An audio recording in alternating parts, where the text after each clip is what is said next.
Caitlin Clark's departure cost NCAA a $10 million loss in viewership. Report. Let's just call it what it is. The Caitlin Clark effect is very real, and the NCAA just got a cold, hard reminder. When the Yukon Huskies punched their ticket to the 2025 Final Four with a gritty win over the UCLA Bruins, it should have been a huge night for women's hoops. But the numbers told a different story. A 4.1 million average viewership. That's over 10 million short of last year's Clark-fueled frenzy. Well, that's got to hurt.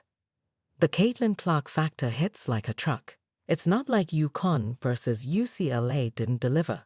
That game still became the 5th most watched women's college basketball game ever on ESPN. But it didn't even sniff the viewership monster that was Yukon versus Iowa in 2024. That game pulled in a ridiculous 14.2 million viewers. And it wasn't just a one-off. Every single time Clark laced up for a deep tourney run, history followed. Last year's Final Four with Iowa and Clark was off the charts. This year, down 14%.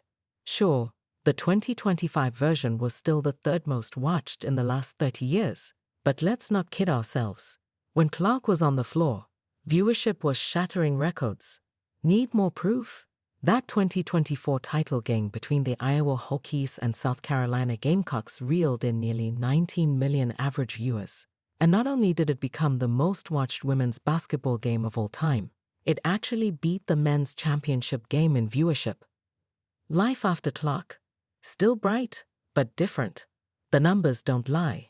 Clark was a walking rating boost. She didn't just bring eyeballs, she brought energy, drama, and moments that made fans stop scrolling and start watching.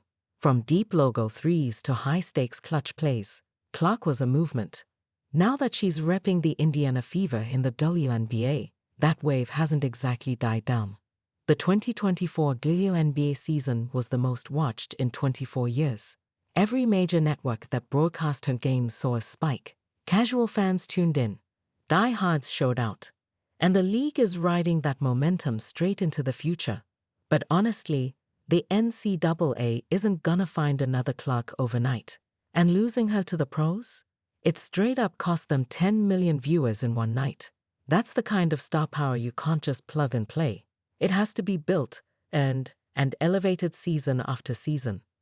So sure, the women's game is still trending upward. Interest is booming.